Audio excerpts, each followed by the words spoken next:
ക്യാരക്ടറിൽ ശാരിക, രേണുവിൻ്റെ സന്തത സഹചാരി.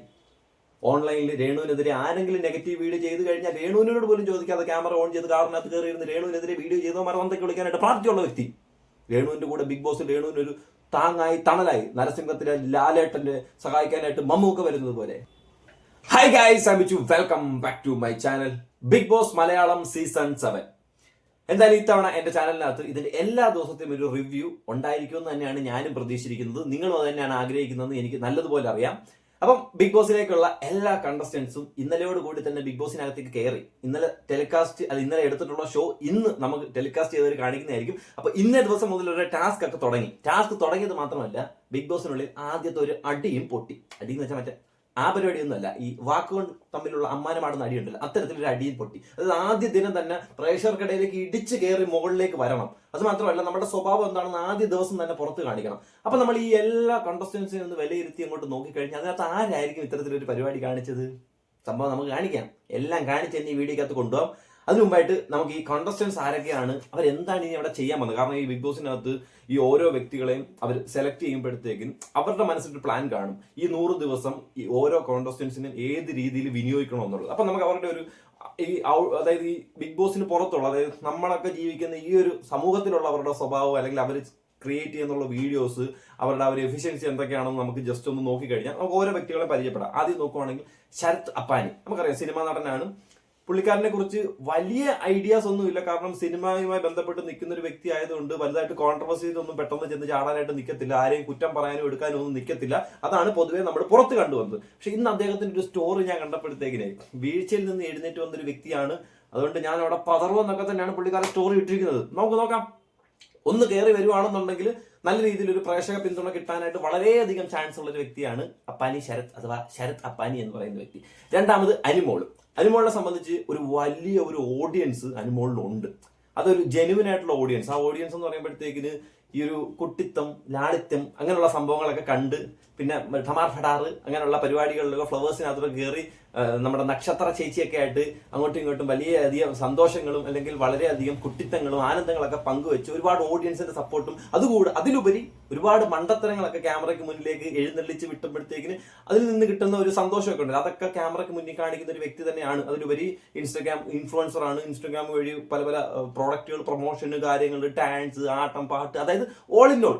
അവിടെ ഓടിത്തുള്ളി ആ ബിഗ് ബോസ് ഒന്ന് നേരം വിളിക്കുമ്പോഴത്തേക്കും അവർ പാട്ടിടുന്ന പോലെ തന്നെ ഒരു എനർജറ്റിക് ആക്കാനായിട്ട് സാധ്യതയും, അല്ലെങ്കിൽ അതുപോലെ തന്നെയുള്ള ഒരു വ്യക്തിയുമാണ്. അതേ വ്യക്തിയുടെ തന്നെ ഒരു എതിരാളി ഉണ്ട്. അതിനകത്ത് ആരായിരിക്കും? നമ്മുടെ താരത്തെ കുറിച്ച് വരാം. ഞാൻ അങ്ങോട്ട് എത്തുമ്പോഴത്തേക്കും ഇന്നത്തെ അടിയുടെ കാര്യം പ്രോപ്പറായിട്ട് എടുത്ത് ഞാൻ കാണിക്കാം. അടുത്തത് വന്നിരിക്കുന്നത് അക്ബർ ഖാനെ സംബന്ധിച്ച് ഗായകനായതുകൊണ്ട് എനിക്ക് തോന്നുന്നില്ല വലുതായിട്ട് അവിടെ വഴക്കുണ്ടാക്കാൻ നിൽക്കുന്നത്. കാരണം ശബ്ദം പോയി കഴിഞ്ഞാലേ പാട്ട് പാടാൻ പറ്റത്തില്ല. ബിഗ് ബോസ് ഇന്ന് വന്ന് നാളെ അങ്ങ് തീരും. അത് കഴിഞ്ഞ് ജീവിക്കണമെങ്കിൽ പാട്ട് വേണമെങ്കിൽ ശബ്ദം വേണമെങ്കിൽ നല്ല സൗണ്ട് ആയിരിക്കണം. അതിനായിട്ട് തൊണ്ടയിട്ട് നശിപ്പിക്കാനായിട്ട് നിൽക്കത്തില്ല. കാരണം കൂടെ കളിക്കുന്ന ആരാന്നറിയാലോ, ഒന്ന് പറഞ്ഞാൽ രണ്ടിന് തന്തയ്ക്കും വിളിക്കുന്നവരാ. അതുകൊണ്ട് സൂക്ഷിച്ചും കണ്ടുമൊക്കെ അക്ബർ ഖാൻ നിന്ന് ആ തൊണ്ടയ്ക്ക് നല്ലതായിരിക്കും, നല്ല രീതിയിൽ പാട്ടൊക്കെ പാടി ഇനി മുന്നോട്ടും പോകാം. അതുകൊണ്ട് വലിയൊരു കോൺട്രവേഴ്സിയിലേക്ക് ചെന്ന് ചാടി അവിടെ വലിയ ഇടിനാശം, വെള്ളപ്പൊക്കം ഒക്കെ ഉണ്ടാക്കാനായിട്ട് പോകുന്ന സാഹചര്യത്തിലേക്ക് ചെന്നെത്തത്തില്ല എന്നാണ് നമുക്ക് ഈ ഒരു ബിഗിനിങ്ങിൽ മനസ്സിലാവുന്നത്. പക്ഷെ അറിയത്തില്ല, ഇനി അകത്തോട്ട് കയറുമ്പോഴത്തേന് 2 ദിവസം കഴിഞ്ഞ് 3 ദിവസം പ്രാന്താവുന്ന ആൾക്കാരാണെന്നുണ്ടെങ്കിൽ നമ്മൾ ഈ പറഞ്ഞ കാര്യങ്ങളൊക്കെ വെറുതെ ആവത്തതേ ഉള്ളൂ കേട്ടോ. അടുത്തത് അഭിശ്രീയെ സംബന്ധിച്ച് എനിക്ക് പറയാനുള്ളതെന്ന് വെച്ചാൽ പുള്ളിക്കാരൻ കൊല്ലംകാരനാ. ഇവിടെ എനിക്കൊരു പ്രതീക്ഷയൊക്കെ ഉണ്ട് എന്തെങ്കിലുമൊക്കെ കാണിക്കും എന്നുള്ള കാര്യം. പക്ഷെ ഇതുവരെ അദ്ദേഹത്തിന്റെ ഒരു സോഷ്യൽ മീഡിയയിലോ, അല്ലെങ്കിൽ അദ്ദേഹത്തിന്റെ വൈഫും ഒക്കെ ആയിട്ടാണ് ഈ സോഷ്യൽ മീഡിയയെ ഹാൻഡിൽ ചെയ്യുന്നതും. അവർ കപ്പിൾസിന്റെ വീഡിയോസ് ആണ് കൂടുതലും ചെയ്യുന്നത്. സീരിയലിലുണ്ട്, പല കാര്യങ്ങളിലൊക്കെ അവൈലബിൾ ആയിട്ട് നിൽക്കുന്ന ഒരു വ്യക്തി തന്നെ. പക്ഷെ ഇങ്ങനൊരു ഷോയിലേക്ക്, അല്ലെങ്കിൽ 24/7 ക്യാമറയ്ക്ക് മുന്നിലേക്ക് വരുമ്പോഴത്തേക്കും ഏത് രീതിയിലായിരിക്കും ഇത് ജനങ്ങൾക്കിടയിലേക്ക് ഒരു ഇമ്പാക്ട് ഉണ്ടാക്കുന്നത് എന്നുള്ളതിനെ കുറിച്ച് എനിക്ക് തീർച്ചയായിട്ടും ഒരു ഡൗട്ട് തന്നെ നിൽക്കുന്നുണ്ട്. പിന്നെ ഒരു കൊല്ലംകാരനായതുകൊണ്ട്, ഇതുവരെ കൊല്ലംകാരനെ അവിടെ പോയിട്ടുള്ളത് കൊണ്ട് കൊല്ലംകാരും പേരുദോഷം കേൾപ്പിച്ചിട്ടില്ല, അല്ലെങ്കിൽ കപ്പുമായിട്ടോ അല്ലെങ്കിൽ ആദ്യം 5 സ്ഥാനത്തിനുള്ളിൽ നിന്നിട്ട് ഇവിടെ വന്നിട്ടുള്ളൂ. അപ്പൊ അങ്ങനെ ഒരു സാഹചര്യം വെച്ച് നോക്കുമ്പോഴത്തേക്കിന് എനിക്ക് അദ്ദേഹത്തിൽ പ്രതീക്ഷയുണ്ട്. ഞാനും ഒരു കൊല്ലംകാരനാണ്. അതുകൊണ്ട് അപ്പോൾ ചുമ്മാ നാണം കെടുത്താൽ മര്യാദയ്ക്ക് പോയിട്ട് വല്ലതൊക്കെ അടിച്ചിട്ട് ഇങ്ങോട്ട് വന്നോ കേട്ടല്ലോ. വീഡിയോ ഇപ്പൊ എന്തായാലും ഭാര്യ വീഡിയോ കാണുന്നതായിരിക്കും. പുള്ളിയോട് പറയാനും പറ്റത്തില്ല, കഴിഞ്ഞല്ലോ ഇപ്പം. അടുത്തത് ആര്യൻ കത്തോലിയ. പുള്ളിക്കാരനെ സംബന്ധിച്ച് എനിക്ക് വലുതായിട്ടൊന്നും അറിയത്തില്ല. മലയാള സിനിമയിലൊക്കെ ഉണ്ടെന്നൊക്കെ പറയുന്നത്. ഒരു നോർത്ത് ഇന്ത്യൻ ടച്ചുള്ള പേര്, നോർത്ത് ഇന്ത്യൻ ഫേസും ഒക്കെ സംഭവമാണ് പുള്ളിക്ക് ഇനി ഇവിടെ ഇനി എന്തുവാണ് നടക്കാൻ പോകുന്നത്? ഈ ഒരു ഷോയുടെ വിജയം എന്ന് പറയുമ്പോൾ അതിനകത്തൊരു പ്രണയം വേണമല്ലോ. ഒരു പ്രണയം, അതിനൊരു പെണ്ണ്, അതിനൊരു ചെറുക്കൻ. കഴിഞ്ഞ സീസണിലുണ്ടായിരുന്നു, അതിന് മുമ്പത്തെ സീസൺ ഉണ്ടായിരുന്നു, പ്രണയമാണ് ഇതിന്റെ എല്ലാം വിജയം. അതിപ്പോൾ കല്യാണം കഴിച്ചാലും നമുക്ക് പ്രണയിക്കാം. ബോയ് ഫ്രണ്ട് ഉണ്ടെങ്കിൽ ഇതിനകത്തൊന്നും ഒരു ബോയ് ഫ്രണ്ടിനെ ഒപ്പിക്കാം. അതൊക്കെ നമ്മൾ കഴിഞ്ഞ സീസൺ നമ്മൾ കണ്ടത്. അതുകൊണ്ട് ഇവിടെ ഇനി എന്തായിരിക്കും നടക്കാൻ പോകുന്നുള്ളതിനെ കുറിച്ച് അത്തരത്തിലൊരു ഒരു ഒരു ഒരു ലവ് ട്രാക്ക് പിടിക്കാനും അല്ലെങ്കിൽ അവർക്ക് പെട്ടെന്ന് ജനങ്ങളിലേക്ക് അല്ലെങ്കിൽ ഒരുപാട് ടീനേജ് കുട്ടികൾക്കിടയിലേക്കൊക്കെ പെട്ടെന്ന് ഒരു ഹൃദയത്തിൽ കയറാനും ചിലപ്പോൾ പല പല പെൺകുട്ടികളുടെയും സ്ക്രീൻ വാൾപേപ്പറോ അല്ലെങ്കിൽ ലോക്ക് സ്ക്രീനൊക്കെ ആയിട്ട് ഇടാൻ പറ്റിയ പാകത്തിലുള്ള ഒരു വ്യക്തിയാണ് മിക്കവാറും. അതുപോലെ കുറെ ഫാൻ പേജിന് ഏതെങ്കിലും പറഞ്ഞ സാധനമായിട്ട് വെച്ചിട്ട് ഫാൻ പേജ് ഒക്കെ തുടങ്ങി കയറി മേളിലോട്ട് വന്നേക്കാം. ഓക്കെ, ഇനി അടുത്ത ആരാന്ന് നോക്കിക്കഴിഞ്ഞാലും ബിന്നി സെബാസ്റ്റ്യൻ ഡോക്ടറാണ്. പുള്ളിക്കാരി സീരിയലിലുണ്ട്. അപ്പം അതും വലുതായിട്ട് അറിയത്തില്ല. കാരണം എത്രത്തോളം 24x7 ക്യാമറയ്ക്കകത്ത് വന്ന് നിന്ന് ആലമ്പായിട്ട് നിൽക്കും അറിയത്തില്ല. കാരണം കൂടെ കളിക്കുന്ന വ്യക്തി രേണു സുധിയാ, മനസ്സിലാക്കണം. രേണു സുധിയെ സംബന്ധിച്ച് 24x7 ക്യാമറ എന്നൊക്കെ വെച്ചാൽ ഒരു കുഴപ്പമില്ല. അതുകൊണ്ട് നല്ല പാകത്തിൽ പിടിച്ചു നിൽക്കാൻ കെൽപ്പുള്ള ഒരാളായിരിക്കണം. അടുത്തത് കലാഭവൻ ഷാരിക സംബന്ധിച്ച് ഒരു കോണ്ടന്റ് തരാൻ പ്രാപ്തിയുള്ള ഒരു വ്യക്തിയാണ്. കാരണം ക്യാമറയ്ക്ക് മുന്നിൽ വന്ന് നിന്ന് സംസാരിച്ച് മെഴുകി അറപ്പും എല്ലാം പോയതാ. അങ്ങനെയുള്ള ഒന്നും ഇല്ല. ഇനിയിപ്പം അങ്ങനെ ഒന്നും നോക്കാനില്ല. കാരണം ഈ സ്കിറ്റുകൾ കോമഡികളൊക്കെ ഈ സ്റ്റാൻഡപ്പ് കോമഡിയോ അല്ലെങ്കിൽ ഈ പറഞ്ഞ 4 പേരുടെ മുന്നിൽ നിന്ന് കോമഡിയൊക്കെ ഈ വാദോരാതെ ഇങ്ങനെ പറഞ്ഞ് ആൾക്കാരെ ചിരിപ്പിക്കാനൊക്കെ ഒരു കഴിവൊക്കെ ഉണ്ടെന്നുണ്ടെങ്കിൽ ഇവിടെയൊക്കെ ചെല്ലുമ്പോഴത്തേന് അവർക്ക് അത് ജല്ലി വലിയ കേസാണ്. പെട്ടെന്ന് അവർക്ക് അടിച്ചു കയറി പോകാൻ പറ്റും. പക്ഷെ ജീവിതമാണ്, കൈവിട്ട് പോകരുത്, കൈവിട്ട കളി കളിക്കരുത്. എങ്ങനെയാണെന്ന് നമുക്ക് ഇവിടെയും കണ്ടറിയാം പുള്ളിക്കാരിയെ കുറിച്ച്. പിന്നെ ഷാനവാസ് ചാനു, മറ്റേ രുദ്രൻ സീരിയലിനകത്തുള്ള അദ്ദേഹത്തെ സംബന്ധിച്ച് എനിക്ക് വലിയ പ്രതീക്ഷയൊന്നുമില്ല. കയറി വന്നാൽ കൊള്ളാം. കാരണം അദ്ദേഹം ഒരു എനിക്ക് തോന്നുന്നില്ല ഒരു ക്ലാസ് ലെവലിൽ നിന്ന് താഴേക്ക് ഇറങ്ങി കളിക്കുന്നു. കാരണം കൂടെ കളിക്കുന്നവർ അല്പം താഴേക്ക് ഇറങ്ങി കളിക്കാനായിട്ട് പ്രാപ്തിയുള്ള ആൾക്കാരുണ്ട്. അതുകൊണ്ട് ഈ ക്ലാസ്സിൽ നിന്ന് താഴേക്ക് ഇറങ്ങി ലോ ക്ലാസ്സിലേക്ക് ഇറങ്ങി കളിക്കുമെന്ന് എനിക്ക് അറിയത്തില്ല. അതെന്തായാലും നമുക്ക് പുള്ളിക്കാരന്റെ സംഭവം എന്താണെന്ന് കണ്ടറിയാം. പിന്നെ അത് ആദിൽ നൂറ ലെസ്ബിയൻ കപ്പിൾസ് ആണ്. നമ്മൾ ഫോളോ ചെയ്യുന്ന ആൾക്കാരാണ്. അനുവിനെ ഫോളോ ചെയ്യുന്നുണ്ട്, അനു എന്നെ ഫോളോ ചെയ്യുന്നുണ്ട്, ഇവരും എന്നെ ഫോളോ ചെയ്യുന്നുണ്ട്. അങ്ങനെ ഫോളോ ചെയ്യുന്നുണ്ട്. ഞാൻ അങ്ങനെ പൊക്കി പറയുക കാര്യങ്ങളൊന്നും അല്ല. ഇവർ രണ്ടുപേരും ബിഗ് ബോസിനകത്ത് ഉണ്ടെന്ന് പറയുന്നുണ്ട്. ഇനി ഒരാളായിട്ടാണ് കയറിയും നടത്തില്ല. പക്ഷെ ഇവർക്ക് ഒരു പണി വീടില്ല. കാരണം ഈ ലെസ്ബിയൻ കപ്പിൾസിന്റെ ഇടയിലേക്ക് ഈ ചുള്ളന്മാര് ചെറുക്കന്മാർ ആരെങ്കിലും ഒന്ന് കയറി പറ്റിയാൽ ചിലപ്പം അവിടെ വലിയൊരു കോണ്ടന്റ് നടക്കും. ഇപ്പൊ എന്തായാലും നിങ്ങൾ ആലോചിച്ച് നോക്കണം. ഇവർ ഇന്റർവ്യൂ നടത്തിയപ്പോഴത്തേക്കിന് ഇവരെ ഒരുമിച്ചായിരിക്കത്തില്ല. ഒരുമിച്ച് സംസാരിച്ചതിന് ശേഷം ഇവരെ രണ്ടുപേരും സെപ്പറേറ്റഡ് ആയിട്ട് ഇന്റർവ്യൂ നടത്തിയിട്ടുണ്ടായിരിക്കും. ഈ സെപ്പറേറ്റഡ് ആയിട്ട് ഇന്റർവ്യൂ നടക്കുമ്പോഴത്തേക്കും ഇവരുടെ മനസ്സിൽ എന്താണ്, ഇവരുടെ വികാരങ്ങൾ എന്താണ്, ഇവരുടെ ജീവിത അനുഭവങ്ങൾ എന്താണ്, ഇവരുടെ ഇഷ്ടാനിഷ്ടങ്ങൾ എന്തൊക്കെയാണ്, ടേസ്റ്റ്, ഇതെല്ലാം അവർ നോക്കും. അതെല്ലാം നോക്കിയിട്ടായിരിക്കും ഒരു കോൺടസ്റ്റിനെ എടുക്കുന്നത്. കാരണം 100 ദിവസം അവർക്ക് ഫ്ലോപ്പ് ഒക്കെ കഴിയത്തില്ല. കഴിഞ്ഞ തവണ ഒരു മണ്ടനിക്ക് അപ്പ് കൊണ്ട് കൊടുത്താണെങ്കിൽ ഇത്തവണ കൊടുക്കാൻ പറ്റത്തില്ല. അതുകൊണ്ട് ഇത്തവണ എല്ലാ കാര്യങ്ങളും പ്രോപ്പറായിട്ട് നോക്കിയിട്ടായിരിക്കും. അപ്പം ആ ഇഷ്ടാനിഷ്ടങ്ങൾക്കിടയിലേക്ക് ഒരു വ്യക്തിയെ കുത്തി കയറ്റി കഴിഞ്ഞാൽ അവർക്കിടയിൽ ഒരു പ്രശ്നം ഉണ്ടാവാൻ ചാൻസ് വളരെ കൂടുതലാണ്. എനിക്ക് അതിനകത്ത് വളരെ വളരെ വളരെ കൂടുതലായിട്ടാണ് എനിക്ക് ഇപ്പോഴും തോന്നിക്കൊണ്ടിരിക്കുന്നത് ഈ പറഞ്ഞ ആദിൽ നൂറയുടെ കാര്യത്തെക്കുറിച്ച്. അടുത്തതായി നമ്മൾ പറയുകയാണെന്നുണ്ടെങ്കിൽ ഷാരിക, രേണുവിന്റെ സന്തത സഹചാരി. ഓൺലൈനിൽ രേണുവിനെതിരെ ആരെങ്കിലും നെഗറ്റീവ് വീഡിയോ ചെയ്ത് കഴിഞ്ഞാൽ രേണുവിനോട് പോലും ചോദിക്കാതെ ക്യാമറ ഓൺ ചെയ്ത് കാറിനകത്ത് കയറിയിരുന്ന് രേണുവിനെതിരെ വീഡിയോ ചെയ്തോ മരണത്തേക്ക് വിളിക്കാനായിട്ട് പ്രാപ്തിയുള്ള വ്യക്തി.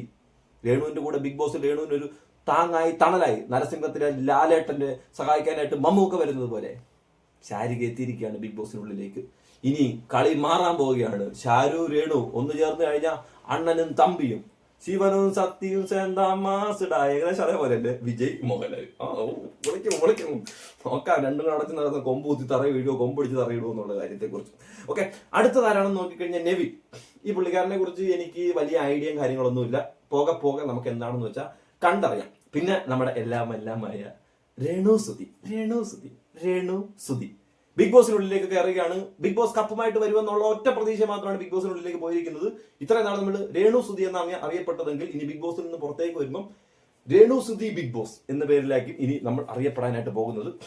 നമുക്ക് ഇത്ര നാൾ ഇവരെ പല കരിയറിന്റെ പല കാര്യങ്ങളും പറഞ്ഞിട്ടുണ്ട്, അതിന്റെ നെഗറ്റിവിറ്റി പറഞ്ഞിട്ടുണ്ട്, തെറ്റുകൾ പറഞ്ഞിട്ടുണ്ട്. ഇതെല്ലാം നമുക്ക് ഒരു സൈഡിലേക്ക് മാറ്റി വെച്ചിട്ട് ഈ ബിഗ് ബോസ് ഷോയിലേക്ക് നമ്മൾ നോക്കുന്നത്. ഇനി അത് നോക്കുമ്പോഴത്തേക്കും ഇവിടെ കിടന്ന് കാണിച്ചു കൂട്ടി എന്റെ വല്ല എതിർ പരിപാടികളാണ് അവിടെ കാണിച്ചു കൂട്ടുന്നെങ്കിൽ എടുത്ത് വെച്ച് വീഡിയോ ചെയ്യും. അത് ഉറപ്പായിട്ടും ചെയ്യും. അത് അതുപോലെ തന്നെ ചെയ്യും. പിന്നെ നിങ്ങളെ എല്ലാവരും കൂടെ എടുത്തിട്ട് ഒറ്റപ്പെടുത്തി നിങ്ങളെ ഭയങ്കര അറ്റാക്കിംഗ് ഒക്കെ ആണെന്നുണ്ടെങ്കിൽ നമുക്കത് കാണുമ്പോൾ മനസ്സിലാവുകയാണെന്നുണ്ടെങ്കിൽ ആ രീതി തന്നെ സംസാരിക്കുകയും ചെയ്യും. എന്ന് പറഞ്ഞാൽ ഒരുപാടൊന്നും നമ്മുടെ അടുത്തൊന്ന് പ്രതീക്ഷിക്കൊന്നും വേണ്ട കേട്ടോ. കാരണം നിങ്ങൾ ഇവിടെ നിന്ന് കാണിക്കുന്നത് കണ്ട് മെഴുകി വന്നതാ. അപ്പൊ എനിക്ക് പറയാനുള്ളതെന്ന് വെച്ചാൽ ഞാൻ ഒരു വീഡിയോ കാണിക്കാം. അതായത് ഇപ്പോൾ ഒരു അടിപൊട്ടിയെന്ന് പറഞ്ഞല്ലോ. ഈ അടിപൊട്ടിയ സംഭവം എന്ന് വെച്ച് കഴിഞ്ഞാല് നമ്മുടെ അനിമളുമായിട്ടാണെന്നാണ് പറയുന്നത്. കാരണം സത്യസന്ധമായ കാര്യമായിരിക്കും. കാരണം ഇവർ തമ്മിൽ ഒരു സ്റ്റേജ് ഷെയർ ചെയ്യുന്നൊരു വീഡിയോ ഉണ്ട്. അത് നിങ്ങളൊന്ന് കണ്ടു നോക്കേ.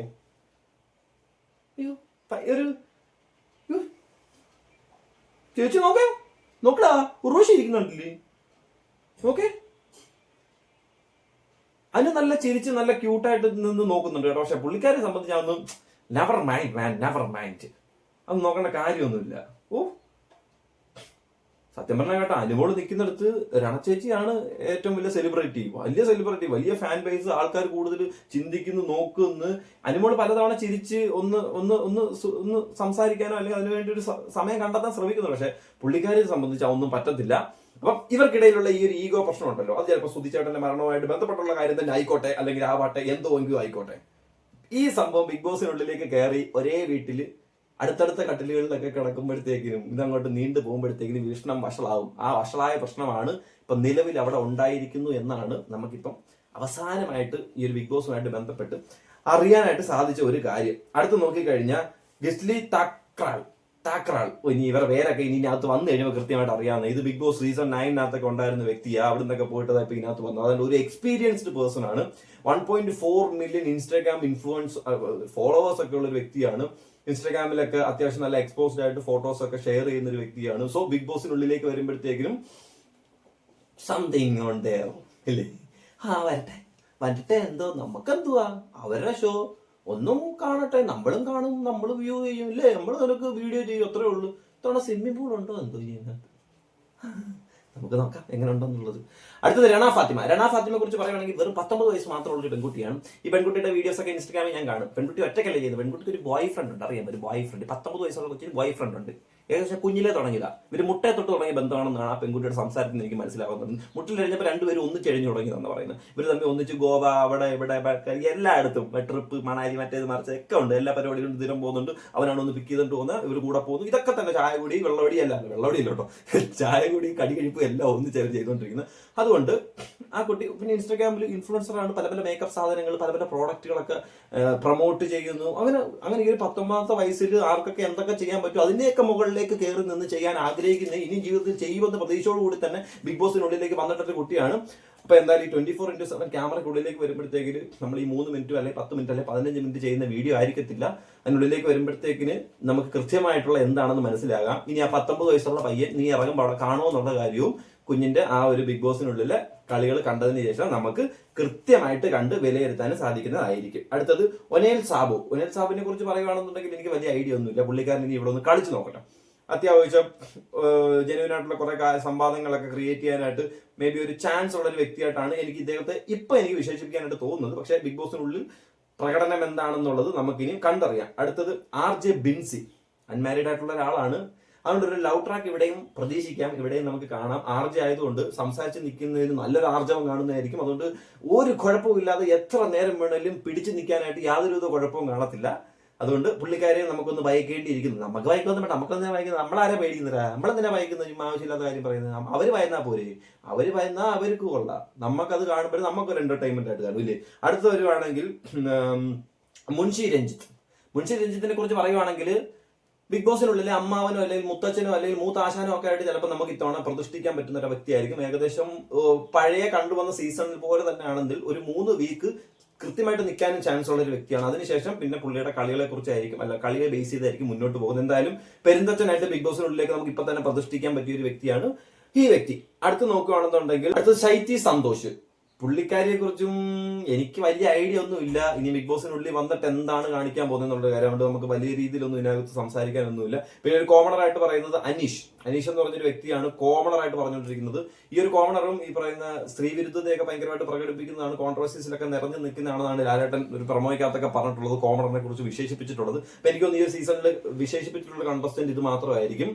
അപ്പം ഇനി ഇപ്പൊ ഇന്നെന്തായാലും ഇവരുടെ എൻട്രി ഒക്കെ ഉണ്ടല്ലോ, എൻട്രി ഒക്കെ നിങ്ങളൊക്കെ കാണുമായിരിക്കും. കണ്ടതിന് ശേഷം ഈ അടിപൊട്ടിയതൊക്കെ നാളെ ആയിരിക്കും നിങ്ങൾക്ക് വരുന്നത് കേട്ടോ. അപ്പൊ നമുക്ക് കാണാം ഇതുപോലെ ഈ ഷോ ഇനിയും തുടങ്ങിയതിനു ശേഷം എപ്പിസോഡ് ഓരോ സംഭവങ്ങൾ എടുത്തു വെച്ച് കൃത്യമായിട്ട് വിശകലനം ചെയ്ത് അവരെന്താണ് അവിടെ ചിന്തിച്ചത് നമുക്കും കൂടെ മനസ്സിലാവില്ല. ആ മനസ്സിലാക്കിയ കാര്യങ്ങൾ നിങ്ങളുമായിട്ട് ഷെയർ ചെയ്തുകൊണ്ട് തന്നെ എന്റെ വീഡിയോ ഇനിയും ഉണ്ടായിരിക്കുന്നതായിരിക്കും.